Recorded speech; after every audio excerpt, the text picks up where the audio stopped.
And now, from deep inside the Avengers Fortress, it's the Winter Soldier. I'm Captain America. And I have no costume because I forgot and don't care. Sorry. And I have one girl on the fantasy football field. Well, you certainly weren't this week. You want to start with your game first? Let's start with mine first. Before you ripped apart about who I started and who I didn't, it wouldn't have mattered much anyway. I got punished by the punishment due. My punishment was due, and he delivered last weekend, beating the 182 to a hapless 115. Yeah, that was quite the epic beatdown. And yes, I understand that your 0 from Mr. Lewis wouldn't have mattered a whole hell of beans based on what's on your bench. I understand why you're thinking behind Julius Thomas, but how do you ever sit Witten? I mean, he's always going to produce, even with a crappy guy like Castle throwing it to him.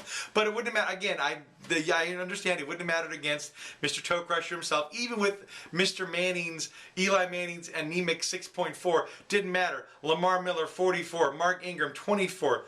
Barnridge, I know, 18. Brown, 16. Minnesota's defense, 11. Hopkins, 11. Beckham, 7.5. That is nothing for him, but way more than enough to rack up all that against you.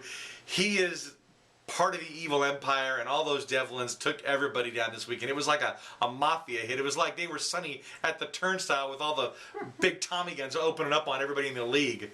All right, so who's next? Next, we have the Wild Poopers, who put up less than impressive 119, but it was more than enough to take down the Malibu Stacy's, who only mustered the year that Star Wars came out and Elvis died, 77. Exactly. Tough day for our current champion with Randall with 2.4, Johnson 4.4, Jackson 2.3. What the heck? Cameron 4.3. It was just a whole bunch of under 5 performances for the most part. On the other side, yeah, the Wild Poopers, not great, like you said. Great day from Robinson from Jacksonville. He continues to produce with 21. Gronk with 29. That's nice. A bunch of other 10s, 12s, and 14s, which were good. But again, nothing to write home about, but it was enough to get the job done, and that's all that counts in this game is, who's got the final score. Who's up next under the Devlin hit list? Well, next we've got a Battle of Dickies. No. Bombers improved to 4-3, now have a winning record. Take down the Van Houten Vandals, which now has a losing record at 3-4. She beat you 162 to 138. And it was quite that deal. It was quite the thrashing. I felt much like Adrian Peterson's kid, and I was getting hit with the switch over and over again all day Sunday.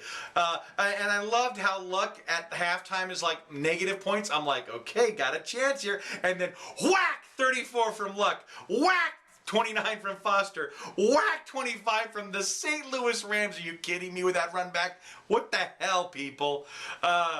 My team was, I had one source of happiness. That was Woodhead at the end of the day, giving me some sense of hope. But between Newton and Olsen's subpar outing, even in their win, I had no real chance to beat her. Brown came back with a nice 21.1. But the rest of my awesome wide receiver core was crap, with one on a bye and the other one tipping in with 19, which was good. But the rest of it, not enough to defeat 162. Congrats to Mama. What's next? Next, well, this was gonna be a battle of 1-5s, and there definitely been some separation at the bottom of the heap here. Chalupa Batman, 42 points against the Jerk Store, who put up a respectable 125. Holy Toledo! Was he in a car accident or something? What happened? No, he was not in a car accident, but I do laugh at the not 1, not 2, but 3 goose eggs and a negative score from his defense. That is not the way you want to start the day. It doesn't help when your quarterback goes for a total of 5 points, and another guy gives you 1.5. It was a rough day for Chalupa. He's asking if that's the lowest score ever. I'm going to put that to my statistician, Mr. Jason Devlin. And you look that up and figure out if he was the lowest score ever. He thinks he is. I don't know.